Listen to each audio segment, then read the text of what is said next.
Harald Harfager's Saga. Chapter 1. Harald's Strife with Hacken and his father Gandalf. Harald was but 10 years old when he succeeded his father, Halfdan the Black.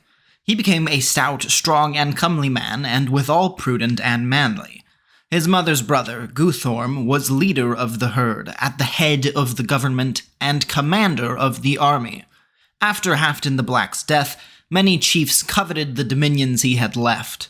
Among these, King Gandalf was the first, then Hogni and Frothi, sons of Eystein, kings of Hademark, and also Hogni Carusen, who came from Ringeriki. Hacken, the son of Gandalf, began with an expedition of 300 men against Vestfold, marched by the main road through some valleys, and expected to come suddenly upon King Harald, while his father Gandalf sat at home with his army and prepared to cross over the Fjord into Vestfold. When Duke Guthorn heard of this, he gathered an army and marched up the country with King Harald against Hacken. They met in a valley, in which they fought a great battle, and King Harald was victorious. And there fell King Hacken and most of his people. The place has since been called Hackadale. Then King Harald and Duke Guthorn turned back, but they found King Gandalf had come to Vestfold. The two armies marched against each other and met, and had a great battle, and it ended in King Gandalf flying after leaving most of his men dead on the spot, and in that state he came back to his kingdom. Now, when the sons of King Eystein in Hademark heard the news, they expected the war would come upon them, and they sent a messenger to Hogni Carusen and to Hersi Gudbrand, and appointed a messenger with them at Ringsaker in Hademark. 2. King Harald overcomes 5 kings. After the battle, King Harald and Guthorn turned back, and went with all the men they could gather through the forest towards the uplands. They found out where the Upland's king had appointed their meeting place, and came there about the time of midnight, without the watchman observing them until their army was before the door of the house in which King Hogni Carusen was, as well as that in which Guthbrand slept. They set fire to both houses, but King Eystein's 2 sons slipped out with their men, and fought for a while, until both Hogni and Frothi fell. After the fall of these 4 chiefs, King Harald, by his relation Guthorm's success and powers, subdued Hademark, Ringeriki, Guthbrandsdal, Hadeland, Thotin, Raumariki, and the whole northern part of Vingelmark. King Harald and Guthorm had thereafter war with King Gandalf, and fought several battles with him, and in the last of them King Gandalf was slain, and King Harald took the whole of his kingdom as far south as the river Raum. 3. Of Gita, daughter of Irik. King Harald sent his men to a girl called Gita, daughter of King Irik of Hordaland, who was brought up as foster child in the house of a great bond in Valdres. The king wanted her for his concubine, for she was a remarkably handsome girl, but of high spirit withal. Now, when the messengers came there and delivered their errand to the girl, she answered that she would not throw herself away even to take a king for her husband, who had no greater kingdom to rule over than a few districts. "And methinks," said she, "it is wonderful that no king here in Norway will make the whole country subject to him in the same way as Gorm the Old did in Denmark or Irik at Uppsala." The messengers thought her answer was dreadfully haughty, and asked what she thought would come of such an answer.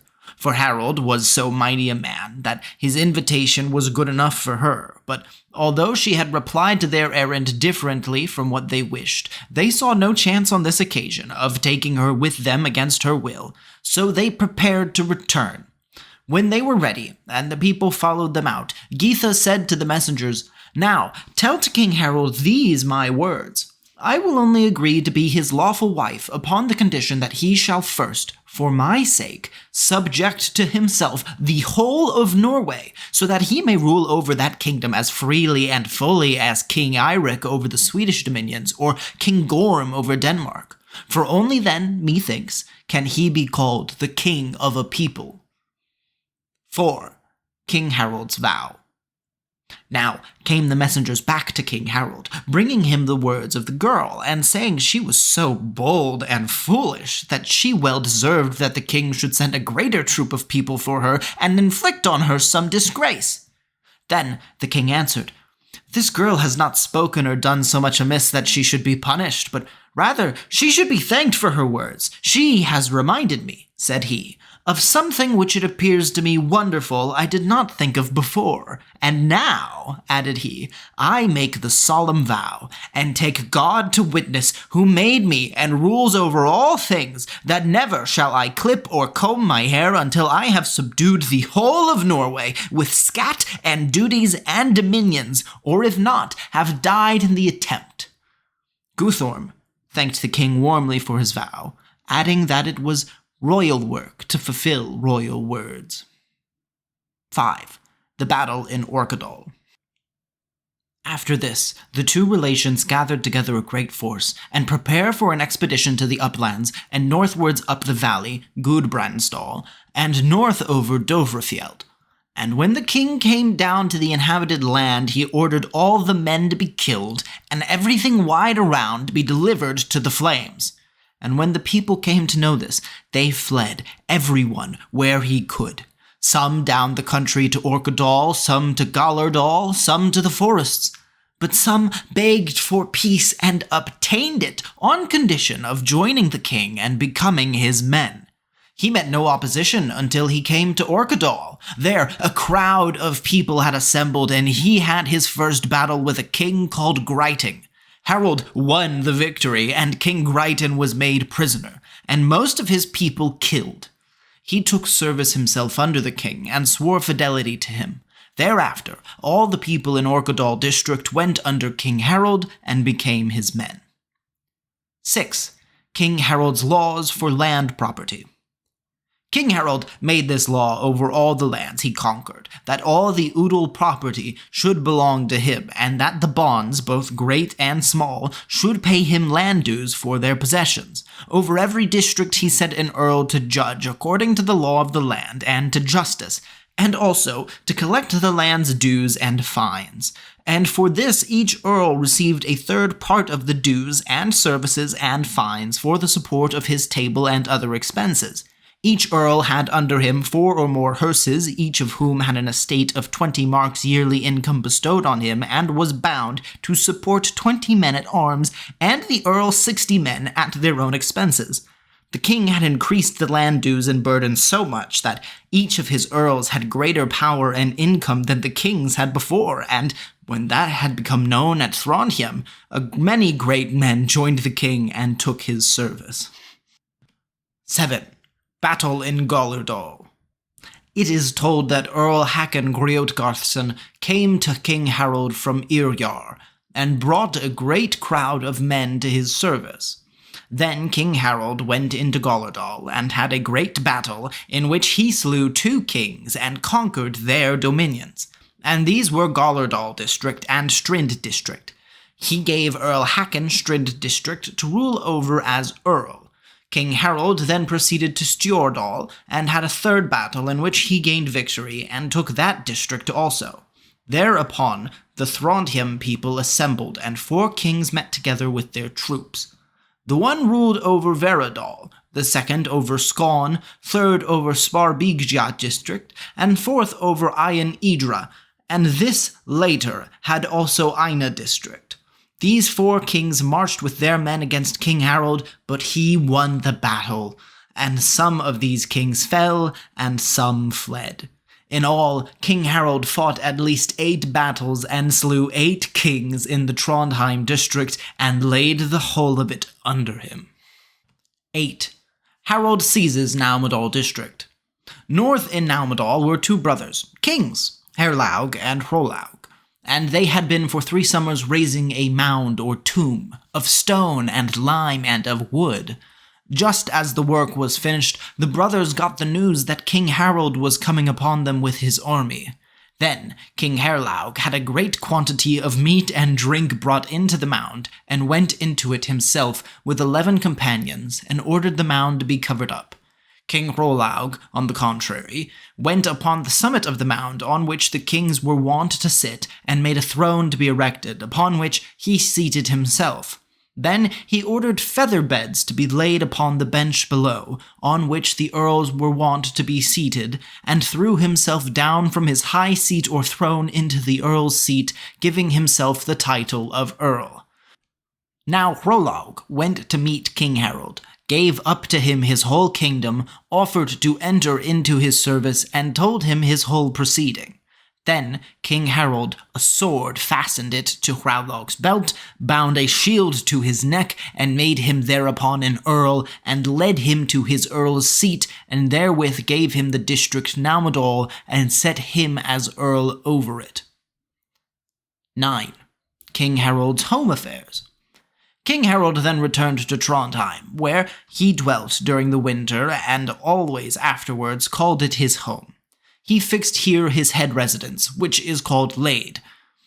This winter he took to wife Asa, a daughter of Earl Hacken Grodgarson, who then stood in great favour and honour with the king. In spring the king fitted out his ships. In winter he had caused a great frigate to be built, and had it fitted out in the most splendid way, and brought his house troops and his berserks on board. The forecastle men were picked men, for they had the king's banner. From the stem to the mid-hold was called Rausen, or the fore defence, and there were the berserks.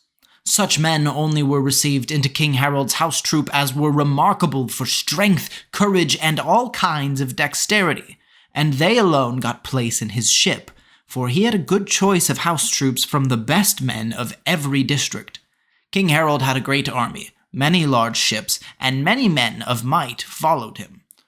Hornklof, in his poem called Glimdrapa, tells of this, and also that King Harald had a battle with the people of Orchidol at Opdal Forest before he went upon this expedition.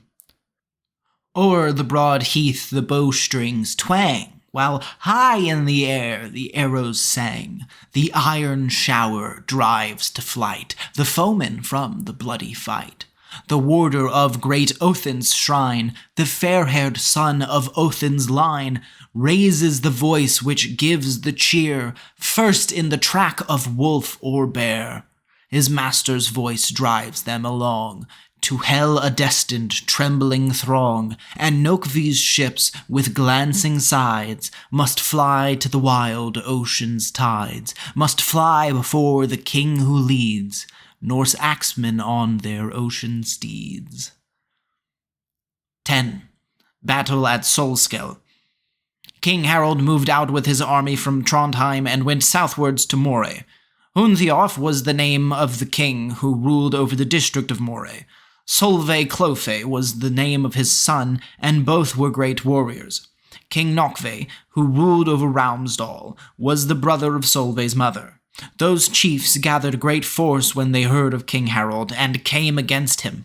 They met at Solskel, and there was a great battle, which was gained by King Harald. Hornklof tells of this battle. Thus did the hero known to fame, the leaders of the shields, whose name strikes every heart with dire dismay, launch forth his warships to the fray. 2 kings he fought, but little strife was needed to cut short their life. A clang of arms by the sea shore, and the shield's sound was heard no more. The 2 kings were slain, but Solveig escaped by flight, and King Harald laid both districts under his power. He stayed here long in summer to establish law and order for the country, and set men to rule them, and keep them faithful to him. And in autumn he prepared to return northwards to Trondheim.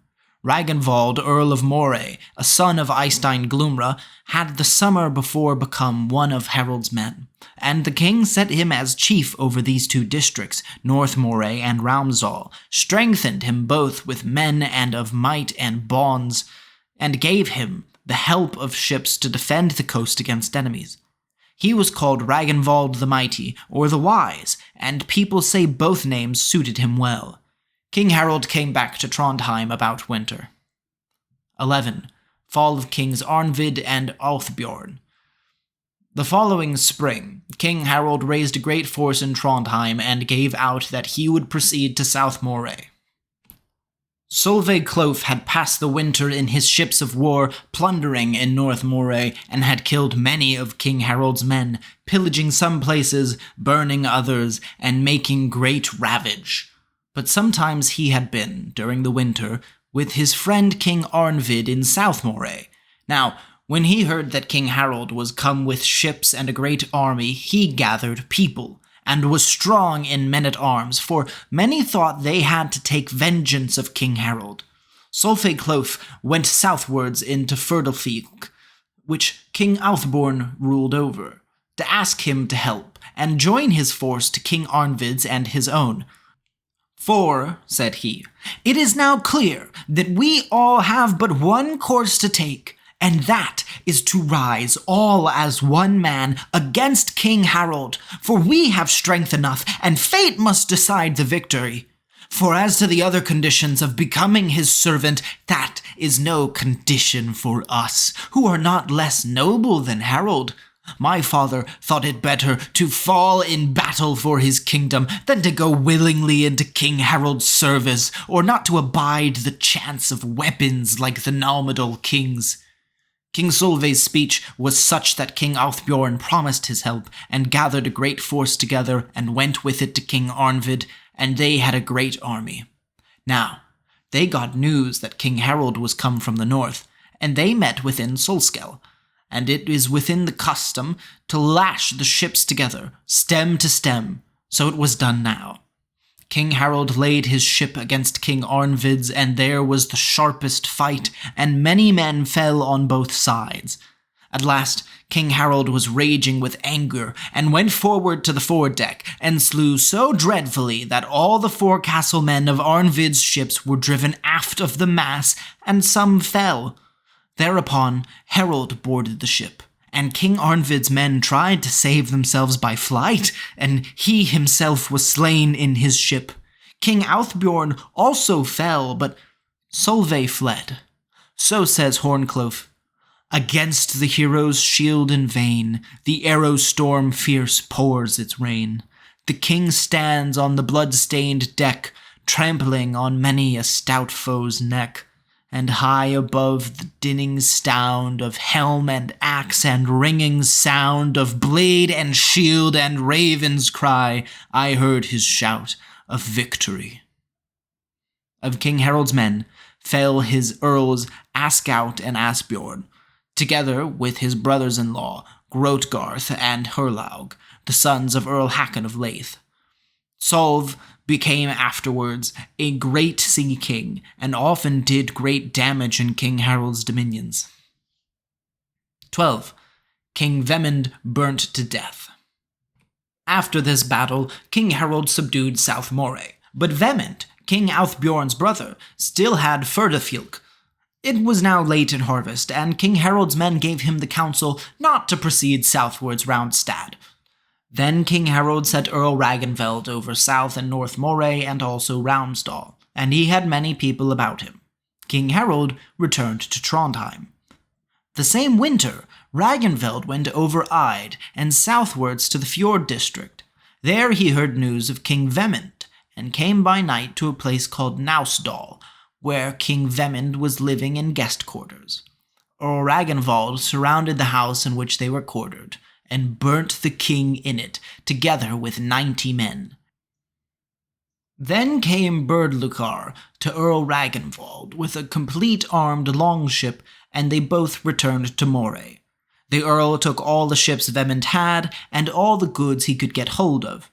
Berdlukare proceeded north to Trondheim to King Harald, and became his man, and dreadful berserk he was. 13. Death of Earls Hacken and Atle Mjov. The following spring, King Harald went southwards with his fleet along the coast and subdued Fyrdelfik. Then he sailed eastward along the land until he came to Vik, but he left Earl Hacken Grotgarthson behind, and set him over the Fjord district. Earl Hacken sent word to Earl Atle Mjov that he should leave Sogan district and be Earl over Galar district, as he had been before, alleging that King Harald had given Sogan district to him. Earl Adler sent word that he would keep both Sogn district and Galar district until he met King Harald. The two earls quarreled about this so long that both gathered troops. They met at Fjalar in Stavanger Fjord and had a great battle in which Earl Hacken fell and Earl Adler got a mortal wound, and his men carried him to the island of Adler, where he died. So says Eyvind Skaldaspiller, "He who stood all-rooted oak, unshaken by the swordsman's stroke, amidst the whiz of arrows slain, has fallen upon Fjalar's plain. There, by the ocean's rocky shore, the waves are stained with the red gore of stout Earl Hacken, Hrothgar's son, and of brave warriors, many a one." Harald and the Swedish king Irik. King Harald came with his fleet eastward to Viken and landed at Tunsberg, which was then a trading town. He had then been 4 years in Trondheim, and in all that time had not been in Viken. Here he heard the news that Irik Eymundson, king of Sweden, had laid under him Vermeland, and was taking scat or land tax from all the forest settlers, and also that he called the whole country north to Svinesund, and west along the sea, West Gautland, and which altogether he reckoned to his kingdom, and took land tax from it. Over this country he had set an earl by the name Hreingausk, who had the earldom between Svinesund and the Gaut River, and was a mighty earl. And it was told to King Harald that the Swedish king said he would not rest until he had as great a kingdom in Viken as Sigurd Hring, or his son Ragnar Lothbrok, who had possessed, and that was Raumariki and Vestfold, all the way to the Isle Grenmar, and also Vingelmark, and all that lay south of it. In all these districts many chiefs and many other people had given obedience to the Swedish king. King Harald was very angry at this, and summoned the bonds to a thing at Fold, where he laid an accusation against them for treason towards him. Some bonds defended themselves from the accusation, some paid fines, some were punished. He went thus through the whole district during the summer, and in harvest he did the same in Raumariki, and laid the two districts under his power. Towards winter he heard that Irik, king of Sweden, was, with his court, going about in Vermeland in guest quarters. 15. Harald at a feast of the peasant Ake. King Harald takes his way across the Ith forest eastward and comes out in Vermeland, where he also orders feasts to be prepared for himself.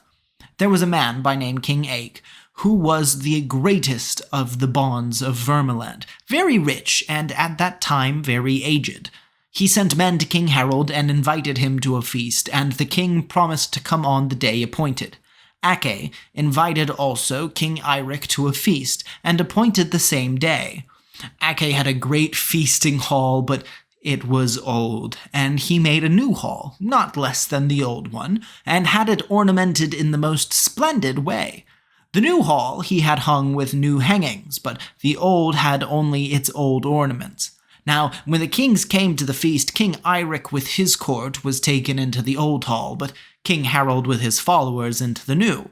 The same difference was in all the table furniture, and King Irik and his men had the old-fashioned vessels and horns, but all gilded and splendid, while King Harald and his men had entirely new vessels and horns adorned with gold, all with carved figures and shining like glass, and both companies had the best liquor.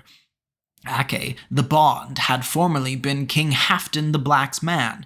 Now, when daylight came, and the feast was quite ended, and the kings made themselves ready for their journey, and the horses were saddled, came Ake before King Harald, leading in his hand his son Ube, a boy of 12 years of age, and said, "If the goodwill I have shown to thee, sire, in my feast be worth thy friendship, show it hereafter to my son. I give him to thee now for thy service."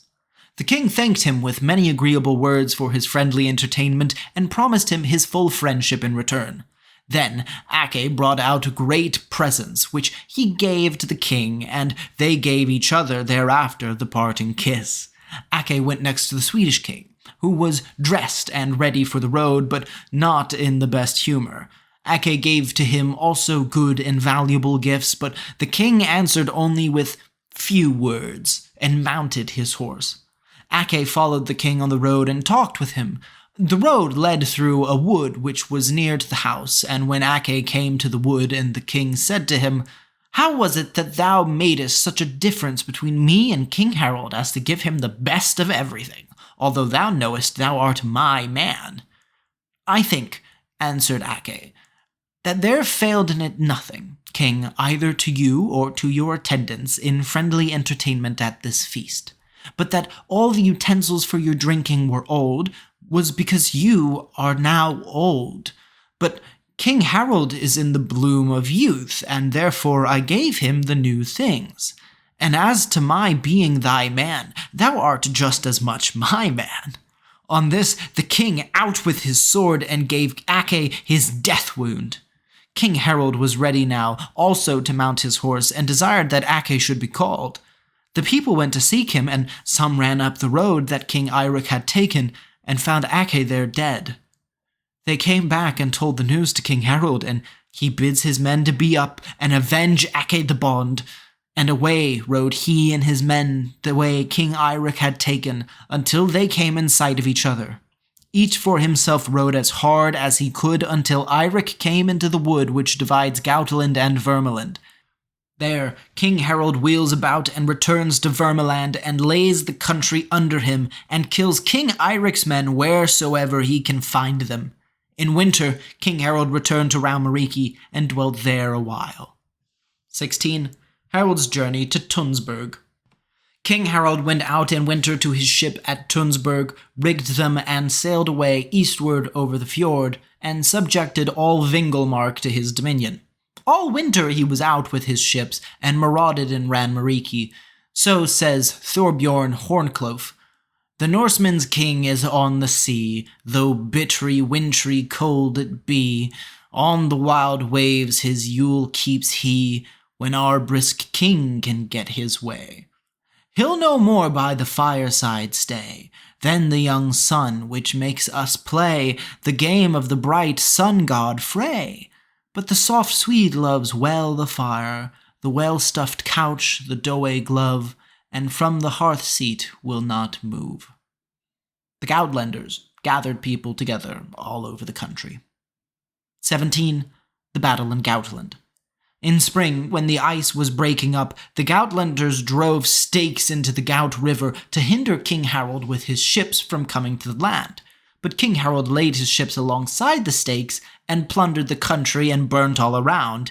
So says Horncloaf, "The king who finds a dainty feast for battle bird and prowling beast has won in war the southern land that lies along the ocean strand. The leader of the helmets, he who leads his ships o'er the dark sea, Harald, whose high-rigged masts appear like antlered fronts of the wild deer, has laid his ships close alongside of the foe's piles with daring pride. Afterwards, the Gautlanders came down to the strand with a great army and gave battle to King Harald, and great was the fall of men. But it was King Harald who gained the day. Thus says Horncloaf, "Whistles the battle-axe in its swing, o'erhead the whizzing javelins sing, helmet and shield and hauberk ring, the air-song of the lance is loud, the arrows pipe in darkening cloud. Through helm and mail the foemen feel the blue edge of our king's good steel. Who can withstand our gallant king? The Gautland men their flight must wing." 18. Hreingauski's death. King Harald went far and wide through Gautland, and many were the battles he fought there on both sides of the river, and in general he was victorious. In one of these battles fell Hreingauski, and then the king took his whole land north of the river and west of the Venerin, and also Vermeland. And after he turned back therefrom, he set Duke Guthorm as chief to defend the country, and left a great force with him. King Harald himself went first to the Uplands, where he remained a while, and then proceeded northwards over the Dovrefjeld to Trondheim, where he dwelt for a long time. Harald began to have children. By Asa he had 4 sons. The eldest was Guthorm. Halfdan the Black and Halfdan the White were twins. Sigfroth was the 4th. They were all brought up in Trondheim with all honor. 19. Battle in Hafrsfjord. News came in from the Southland that the people of Hordaland and Rogaland, Agder and Thelemark, were gathering and bringing together ships and weapons and a great body of men. The leaders of this were Irik, king of Hordaland, Solsk, king of Rogaland, and his brothers Earl Sote, Kjotve the Rich, King Agder, and his son Thor Hackling, and from Thelemark 2 brothers, Hrold Hrig and Had the Hard. Now, when Harald got certain news of this, he assembled his forces, set his ships on the water, made himself ready with his men, and set out southwards along the coast, gathering many people from every district. King Irik heard of this when he came south of Stad, and having assembled all the men he could expect, he proceeded southwards to meet the force which he knew was coming to his help from the east. The whole met together north of Jadar, and went into Hafrsfjord, where King Harald was waiting with his forces. A great battle began, which was both hard and long, but at last King Harald gained the day. There King Irik fell, and King Solka, with his brother Earl Sote, Thor Hackling, who was a great berserk, had laid his ship against King Harald's, and there was above all measures a desperate attack until Thor Hackling fell, and his whole ship was cleared of men. Then King Kjotve fled to a little isle outside, on which there was a good place of strength. Thereafter all his men fled, some to their ships, some up to the land, and the latter ran southwards over the country of Jadar. So says Horncloaf Vies, "Has the news reached you? Have you heard of the great fight of Hafrsfjord, between our noble king brave Harald and King Kjotve rich in gold? The foemen came from out the east, king for the fray as for a feast. A gallant sight it was to see their fleet sweep o'er the dark blue sea. Each warship with its threatening throat of dragon fierce or ravenous brute, grim gaping from the prow it wails, glittering with burnished shields like scales. Its crews of Udal men of war, whose snow-white targets shone from far, and many a mailed spearman stout from the west countries round about. English and Scotch, a foreign host, and swordmen from the far French coast, and as the foemen's ships drew near, the dreadful din you well might hear. Savage berserks, roaring mad, and champions fierce in wolf skins clad, howling like wolves, and clanking jar of many a mail-clad men of war.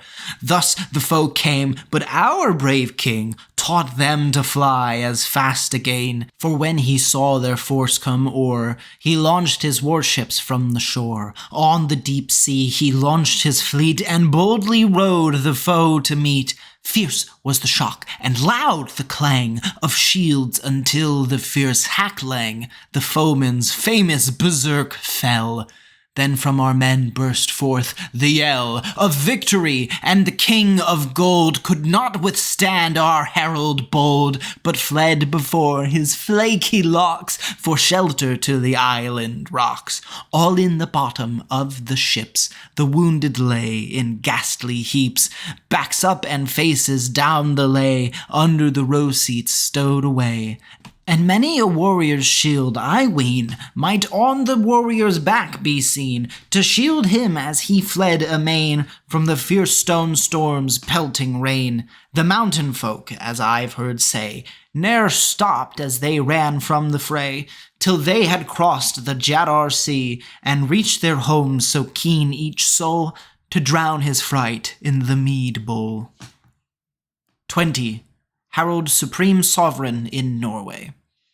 After this battle, King Harald met no opposition in Norway, for all his opponents and greatest enemies were cut off. But some, and they were a great multitude, fled out of the country, and thereby great districts were peopled. Jämtland and Hälsingland were peopled then, although some Norwegians had already set up their habitation there.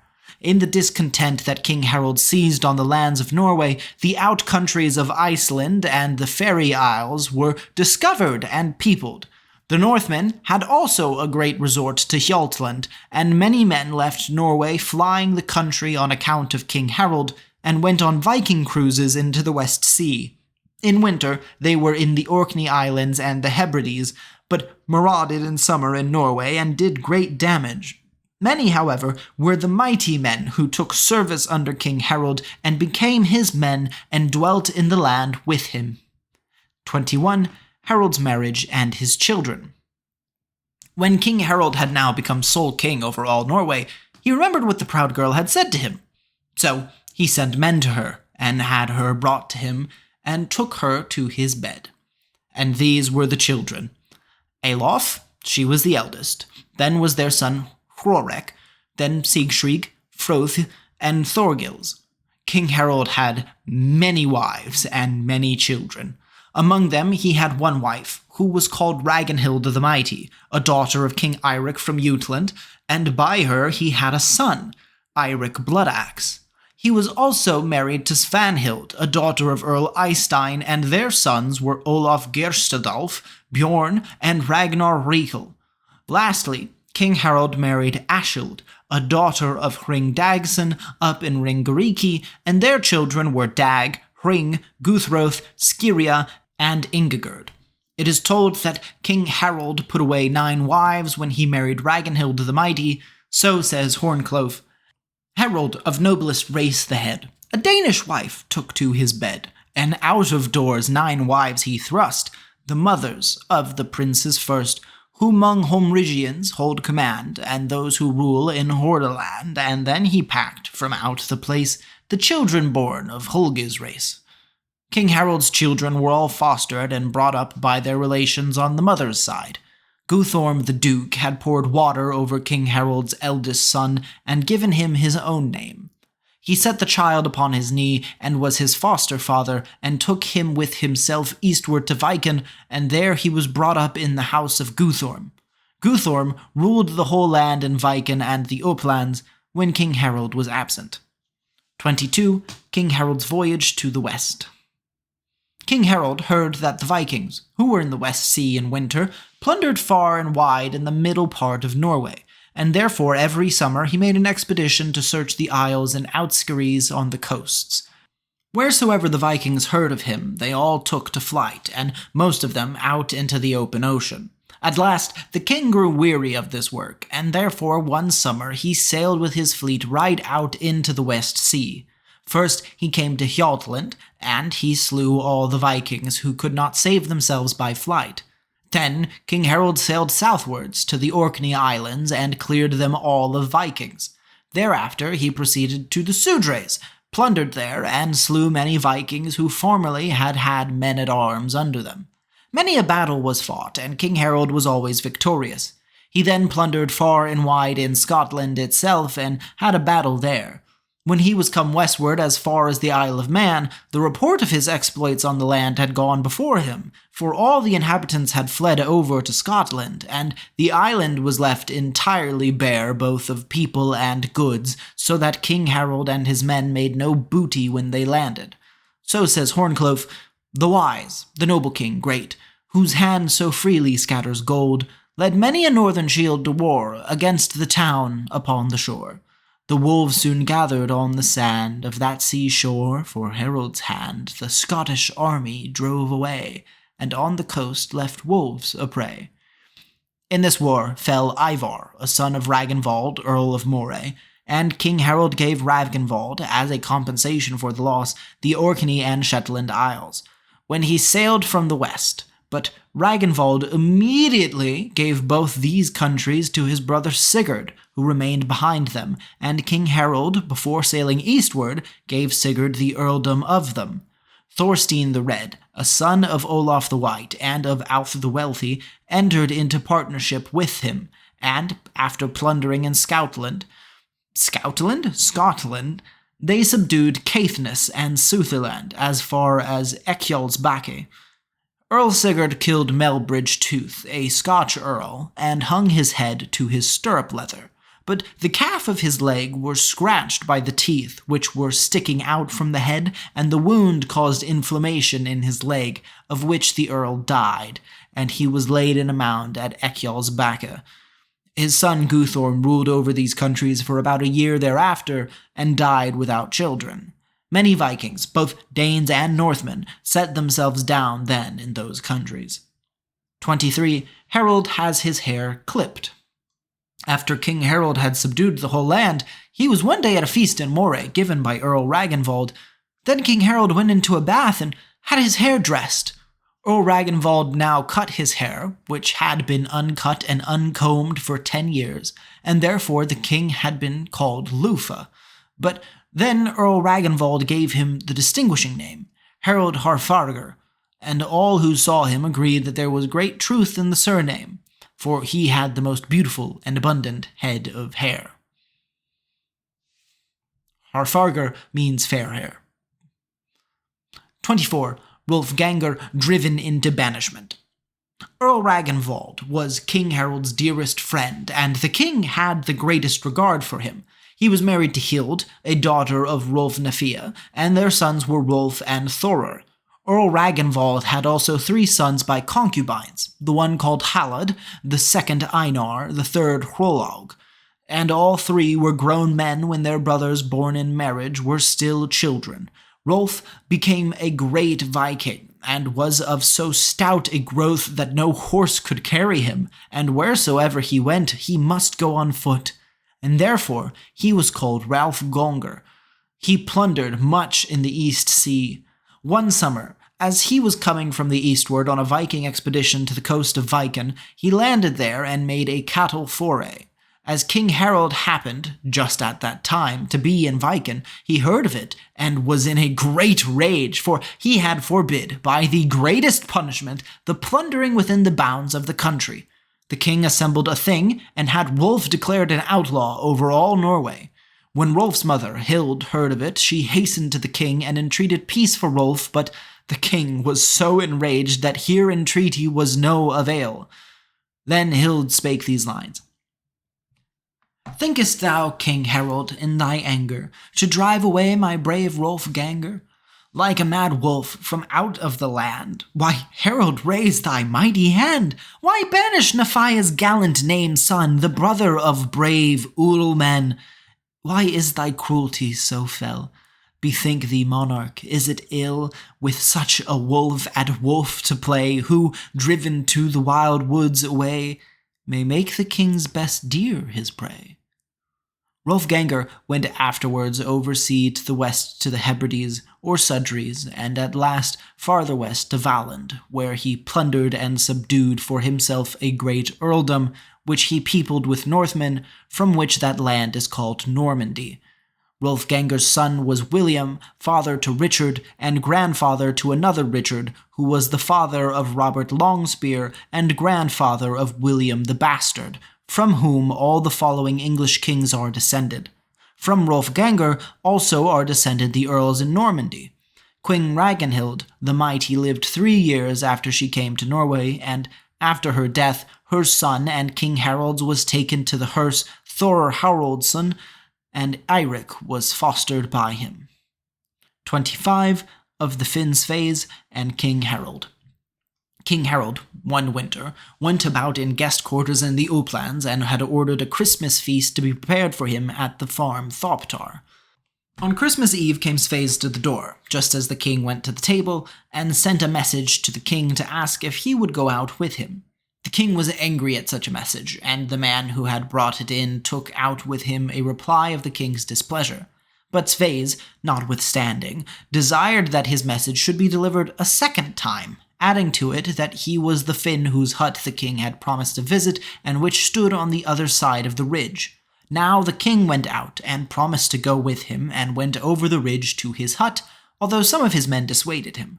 There stood Snæfrid, the daughter of Sveis, a most beautiful girl, and she filled a cup of mead for the king. But he took hold both of the cup and of her hand. Immediately it was as if a hot fire went through his body, and he wanted that very night to take her to his bed.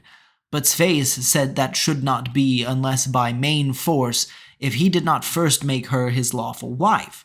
Now King Harald made Snæfrid his lawful wife, and loved her so passionately that he forgot his kingdom, and all that belonged to his high dignity.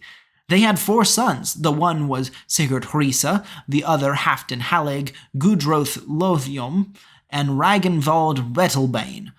Thereafter Snæfrid died, but her corpse never changed, but it was as fresh and red as when she lived.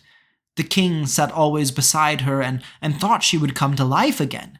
And so it went on for 3 years that he was sorrowing over her death and the people over his delusion. At last, Thorleif the Wise succeeded, by his prudence, in curing him of his delusion by accosting him thus.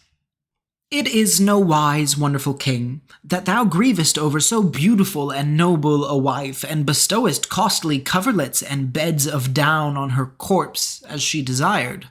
But these honors fall short of what is due, as she still lies in the same clothes. It would be more suitable to raise her, and change her dress." As soon as the body was raised in the bed, all sorts of corruption and foul smells came from it, and it was necessary in all haste to gather a pile of wood and burn it. But before this corpse could be done, the body turned blue, and worms, toads, newts, paddocks, and all sorts of ugly reptiles came out of it, and it sank into the ashes. Now the king came to his understanding again, threw the madness out of his mind, and after that day ruled his kingdom as before. He was strengthened and made joyful by his subjects, and his subjects by him, and the country by both. 26. Of Thiodolf of Finn, the Skald. After King Harald had experienced the cunning of the Finn woman, he was so angry that he drove from him the sons he had with her, and would not suffer them before his eyes. But one of them, Gudrothleom, went to his foster father Thiodolf of Finn, and asked him to go to the king, who was then in the uplands, for Thiodolf was a great friend of the king. And so they went, and came to the king's house late in the evening, and sat down together unnoticed near the door. The king walked up and down the floor, casting his eye along the benches, for he had a feast in the house, and the mead was just mixed. The king then murmured out these lines: "Tell me, ye aged grey-haired heroes, who have come here to seek repose, wherefore must I so many keep of such a set who, one and all, right dearly love their souls to steep from morning till night in the mead bowl?" Then Thiodolf replies, "A certain wealthy chief, I think, would gladly have had more to drink with him upon one bloody day when crowns were cracked in our sword play." Thiodolf then took off his hat, and the king recognized him and gave him a friendly reception. Thiodolf then begged the king not to cast off his sons, for they would with great pleasure have taken a better family descent upon the mother's side if the king had given it to them.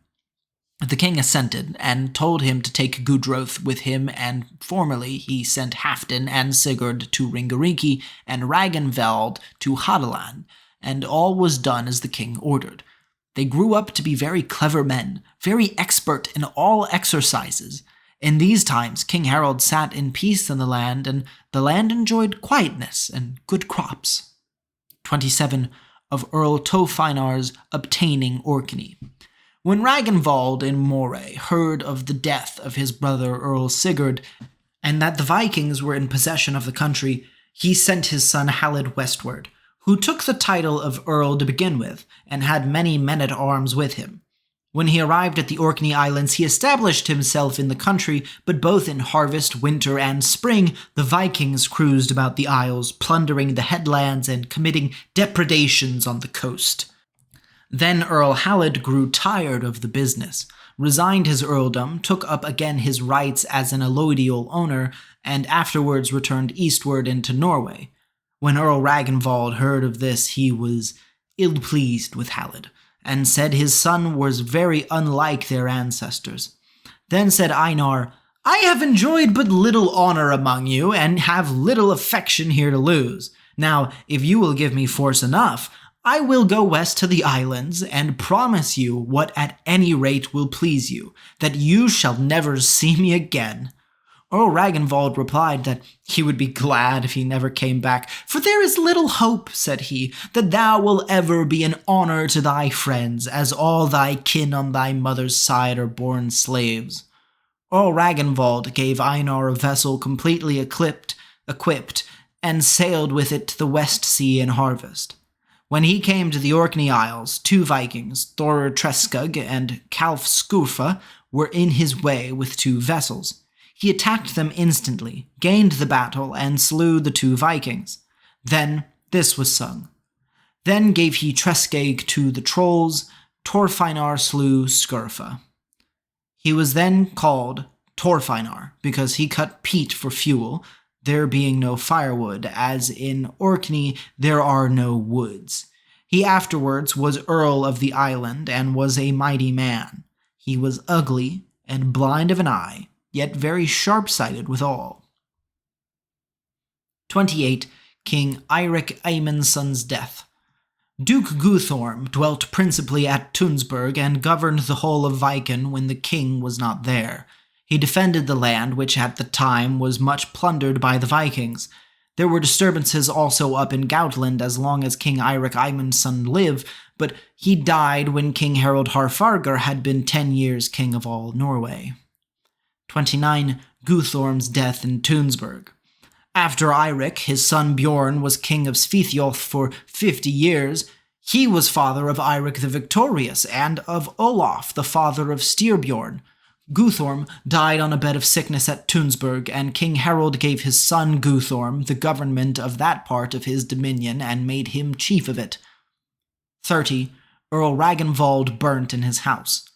When King Harald was 40 years of age, many of his sons were well advanced, and indeed they all came early to strength and manhood, and now they began to take it ill that the king would not give them any part of the kingdom, but put earls into every district, for they thought earls were of inferior birth to them. Then Halfdan Halleg and Grudroth Leom set off one spring with a great force, and came suddenly upon Earl Ragnvald, Earl of Moray. They surrounded the house in which he was, and burnt him and 60 men in it. Thereafter Halfdan took 3 long ships, and fitted them out, and sailed into the West Sea, but Guthroth set himself down in the land which Ragnvald formerly had. Now when King Harald heard this, he set out with great force against Gudroth, who had no other way left but to surrender, and he was sent to Agder. King Harald then set Earl Ragnvald's son Thorir over Moray, and gave him his daughter Alof, called Arbut, in marriage. Earl Thorir, called the Silent, got the same territory his father Earl Ragnvald had possessed. 31. Halfdan Halleg's death. Halfdan Halleg came very unexpectedly to Orkney, and Earl Einar immediately fled, but came back soon after about harvest time, unnoticed by Halfdan. They met, and after a short battle, Halfdan fled the same night. Einar and his men lay all nights without tents, and when it was light in the morning they searched the whole island and killed every man they could lay hold of. Then Einar said, "What is that I see upon the Isle of Ranensay? Is it a man or a bird? Sometimes it raises itself up, and sometimes lies down again." They went to it, and found it was Halfdan Halleg, and took him prisoner. Earl Einar sang the following song the evening before he went into this battle. "Where is the spear of Hrolag? Where is stout Wolfganger's bloody spear? I see them not, yet never fear, for Einar will not vengeance spare. Against his father's murderers, though, Hraulog and Rolf are somewhat slow, and silent Thorir sits a dream at home besides the Meadbowls stream." Therefore Earl Einar went up to Halfdan, and cut a spread eagle upon his back by striking his sword through his back into his belly, dividing his ribs from the backbone down to his loins, and tearing out his lungs. And so Halfdan was killed. Einar then sang, "For Ragnvald's death my sword is red. Of vengeance it cannot be said that Einar's share is left unsped. So now, brave boys, let's raise a mound, heap stones and gravel on the ground o'er Halfdan's corpse. This is the way we Norsemen our scat duties pay." Then Earl Einar took possession of the Orkney Isles as before. Now, when these tidings came to Norway, Halfdan's brothers took it much to heart, and thought that his death demanded vengeance, and many were of the same opinion.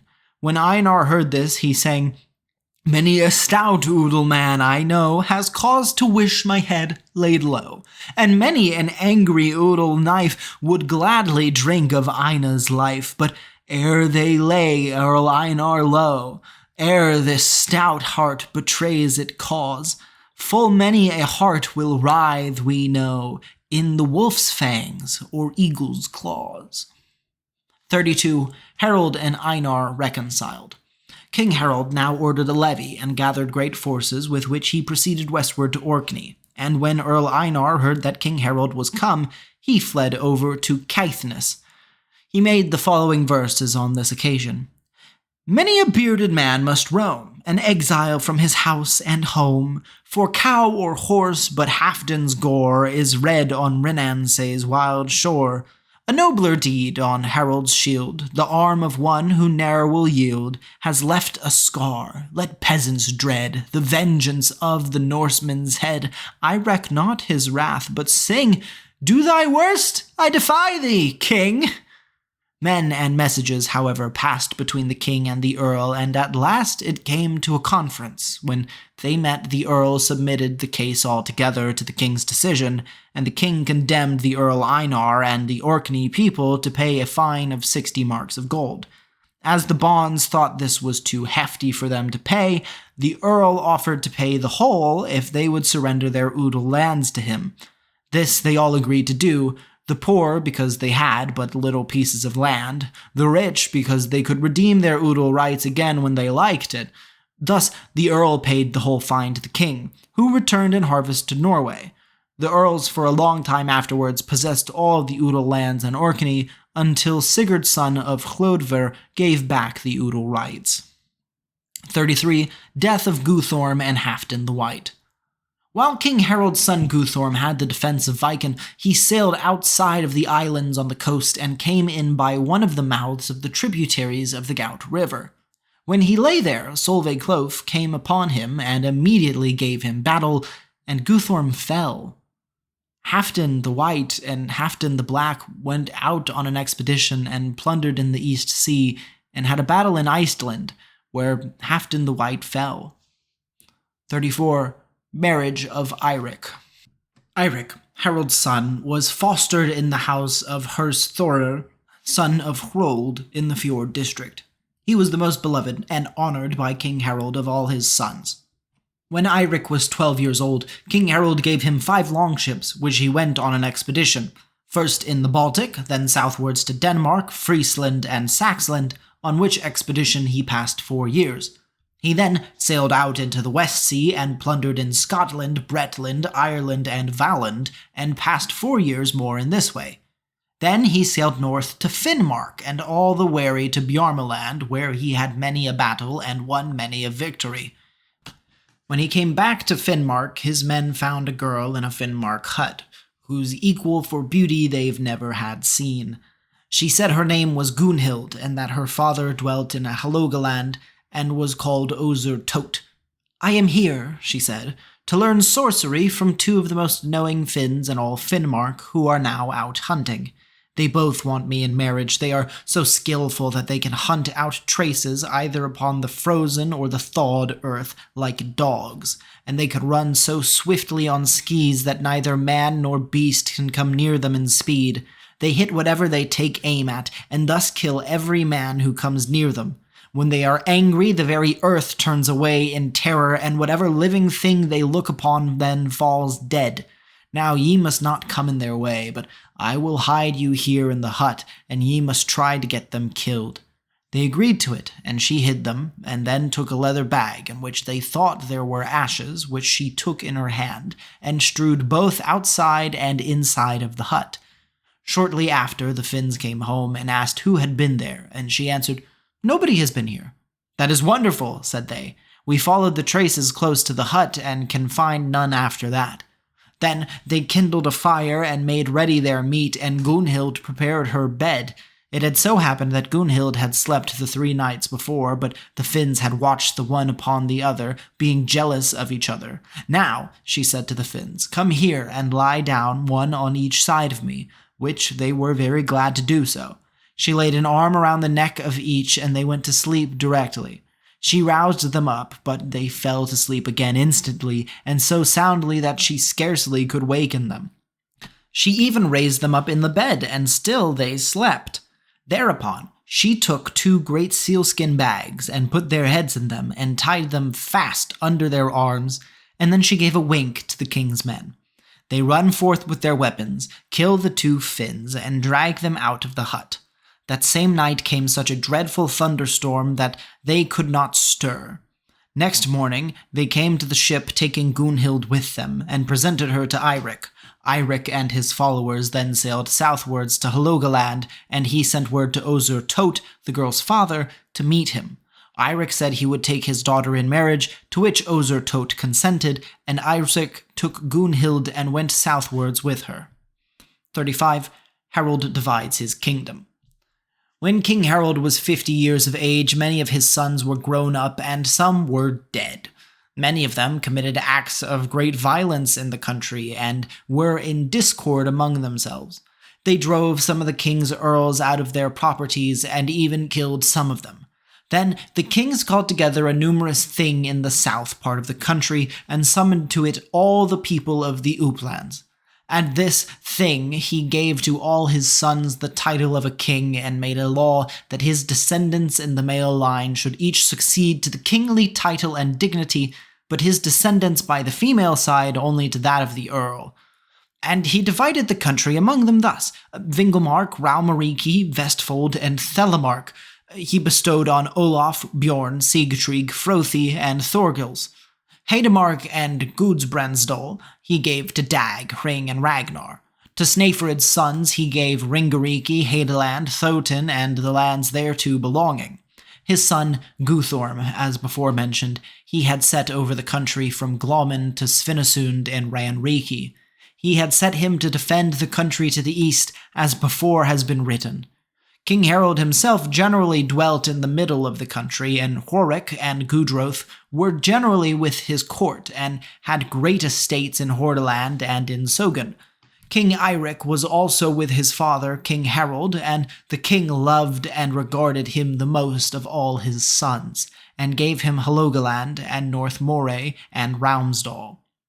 North in Trondheim he gave Halfdan the Black, Halfdan the White, and Sigrod land to rule over.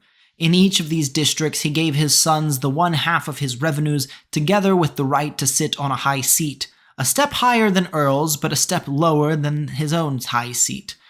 His king's seat each of his sons wanted for himself, after his death, but he himself destined it for Irik. The Trondheim people wanted Halfdan the Black to succeed it. The people of Viken and the Uplands wanted those under whom they lived, and thereupon new quarrels arose among the brothers, and because they thought their dominions too little, they drove about in piratical expeditions. In this way, as before related, Guthorm fell at the mouth of the Gout River, slain by Sol the Cloth, upon which Olaf took the kingdom he had possessed. Halfdan the White fell in Iceland, Halfdan Haleg in Orkney. King Harald gave ships of war to Thorgils and Frothi, with which they went westward on a Viking cruise, and plundered in Scotland, Ireland, and Bretland. They were the first of the Northmen who took Dublin. It is said that Frothi got poisoned drink there, but Thorgils was a long time king over Dublin, until he fell into the snare of the Irish and was killed. 36. Death of Ragnvald Rettelbein. Irik Bloodaxe expected to be head king over all his brothers, and King Harald intended he should be so, and the father and son lived together. Ragnvald Rettelbein governed Hedeland, and allowed himself to be instructed in the arts of witchcraft, and became an area warlock. Now, King Harald was a hater of all witchcraft. There was a warlock in Hordaland called Vidgeir, and when the king sent a message to him that he should give up his art of witchcraft, he replied in this verse: "The danger surely is not great, from wizards born of mean estate, when Harold's son in Hedeland, King Ragnveld, to the arts lays hand." But when King Harald heard this, King Irik Bloodaxe went by his orders to the uplands, and came to Hedeland and burned his brother Ragnvald in a house, along with 80 other warlocks, which work was much praised. 37. Death of Gudroth Leom. Gudroth Leom was in winter on a friendly visit to his foster father Thiodulf in Hveen, and had a well-manned ship, with which he wanted to go north to Rogaland. It was blowing a heavy storm at the time, but Gudroth was bent on sailing, and would not consent to wait. Thiodulf sang thus: "Wait, Gudroth, till the storm is past. Loose not thy longship while the blast howls overhead so furiously. Trust not that longship to the sea, lose not thy longship from the shore. Hark to the ocean's angry roar. See how the very stones are tossed by raging waves high on the coast. Stay, Gudrod, till the tempest o'er. Deep runs the sea off the Jadar's shore." Gudroth set off in spite of what Thiodulf could say, and when they came off the Jadar, the vessel sunk with them, and all on board were lost. 38. King Bjorn Kaupmann's death. King Harald's son, Bjorn, ruled over Vestfold at that time, and generally lived at Tunsberg, and went but little on war expeditions. Tunsberg at the time was much frequented by merchant vessels, both from Viken and the North Country, and also from the south, from Denmark and Saxland. King Bjorn had also merchant ships on voyage to other lands, by which he procured for himself costly articles and such things as he thought needful, and therefore his brothers called him Farman and Kaupmann. Bjorn was a man of sense and understanding, and promised to become a good ruler. He made a good and suitable marriage, and had a son by his wife, who was named Gudrod. Irik Bloodaxe came from his Baltic cruise with ships of war and great force, and required his brother Bjorn to deliver to him King Harald's share of the scat and incomes in Vestfold. But it had always been the customs before that Bjorn himself either delivered the money into the king's hands, or sent men of his own with it. Therefore he would continue with the old custom, and would not deliver the money. Irik again wanted provisions, tents, and liquor. The brothers quarreled about this, but Irik got nothing and left the town. Bjorn went also out of town towards evening up to Seheim. In the night Irik came back after Bjorn, and came to Saheim just as Bjorn and his men were seated at table drinking. Irik surrounded the house in which they were, but Bjorn with his men went out and fought. Bjorn and many men with him fell. Irik, on the other hand, got a great booty, and proceeded northwards, but this work was taken very ill by the people of Viken, and Irik was much disliked for it, and the report went that King Olaf would avenge his brother Bjorn whenever opportunity offered. King Bjorn lies in the mound of Farmanshaug at Saheim. 39. Reconciliation of the Kings. King Irik went in winter northwards to Moray, and was at a feast in Solveig within the Point Agdanes, and when Halfdan the Black heard of it, he set out with his men, and surrounded the house in which they were. Irik slept in a room which stood detached by itself, and he escaped into the forest with 4 others, but Halfdan and his men burnt down the house, with all the people who were in it. With this news Irik came to Harald, who was very wroth at it, and assembled a great force against the Trondheim people. When Halfdan the Black heard this, he levied ships and men, so that he had a great force, and proceeded with it to Stad, within Thorsbjerg. King Harald lay with his men at Rainsletta. Now people went between them, and among others a clever man named Guthord Sindre, who was then in Halfdan the Black's army, but had been formerly in the service of King Harald, and was a great friend of both. Guthorm was a great skald, and had once composed a song both about the father and the son, for which they had offered him a reward. But he would take nothing, but only asked that some day or other they should grant him any request he should make, which they promised to do. Now he presented himself to King Harald, brought words of peace between them, and made the request to them both that they should be reconciled. So highly did the king esteem him that, in consequence of his request, they were reconciled. Many other able men promoted this business as well as he, and it was so settled that Halfdan should retain the whole of his kingdom as he had been before, and should let his brother Irik sit in peace. After this event in Jorin, the Skald maid composed some verses in Sendibit, the biting message. I know that Harald Fairhair knew the dark deed of Halfdan. To Harald Halfdan seemed angry and cruel. 40. Birth of Hacken the Good. Earl Hacken Hrothgarson of Hladr had the whole rule over Trondheim when King Harald was anywhere away in the country, and Hacken stood higher with the king than any in the country of Trondheim. After Hacken's death, his son Sigurd succeeded to his power in Trondheim and was the Earl and had his mansion at Hladr. King Harald's sons, Halfdan the Black and Sigrod, who had been before in the house of his father Earl Hacken, continued to be brought up in his house. The sons of Harald and Sigurd were about the same age. Earl Sigurd was one of the wisest men of his time and married Bergliot, a daughter of Earl Thorir the Silent, and her mother was Eilaf Arbot, a daughter of Harald Harfager. When King Harald began to grow old, he generally dwelt on some of his great farms in Hordaland, namely Alrekstadr or Saheim, Fitjar, Utstein, or Ogvoldsnes, in the island of Kormt. When Harald was 70 years of age, he begat a son with a girl called Thora Mosterstang, because her family came from Moster. She was descended from good people, being connected with Kare Aslakson of Hordaland, and was moreover a very stout and remarkably handsome girl. She was called the king's servant girl, for at that time many were subject to service to the king who were of good birth, both men and women. Then it was the custom, with people of consideration, to choose with great care the man who should pour water over their children and give them a name. Now, when the time came that Thora, who was then a Moster, expected her confinement, she would to King Harald, who was then living at Saheim, and she went northwards in a ship belonging to Earl Sigurd.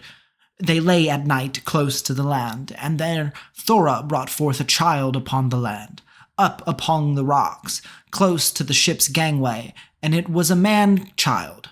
Earl Sigurd poured water over him and called him Hacken, after his own father, Hacken, Earl of Hladr. The boy soon grew handsome, large in size, and very like his father, King Harald. King Harald let him follow his mother, and they were both in the king's house as long as he was an infant. 41. King Athelstan's Message. At this time, a king called Athelstan had taken the kingdom of England.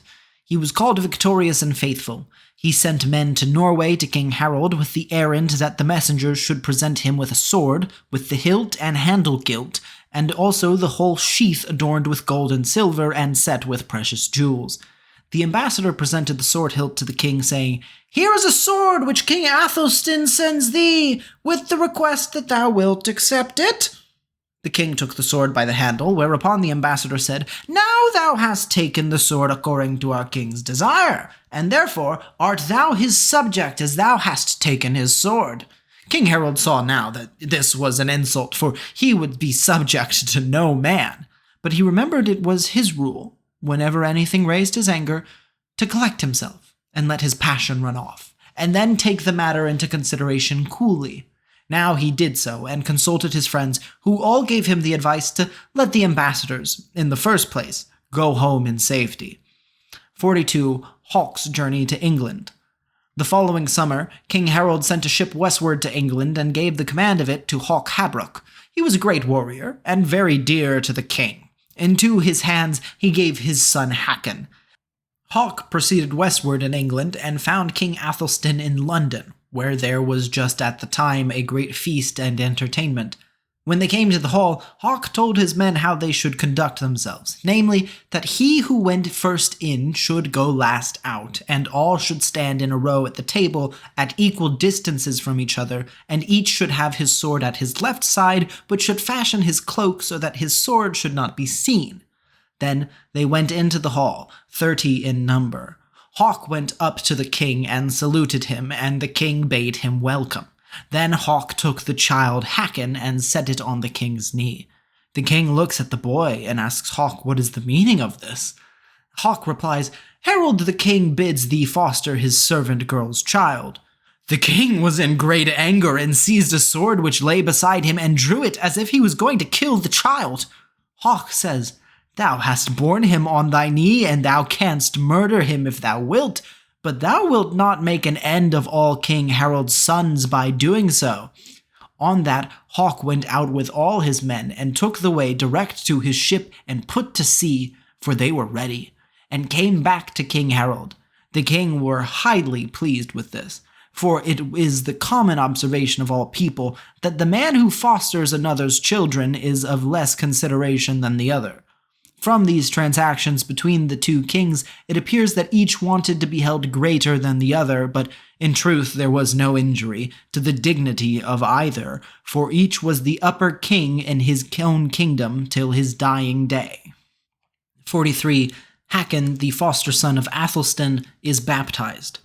King Athelstan had Hacken baptized and brought up in the right faith and in good habits and all sorts of good manners, and he loved Hacken above all his relations.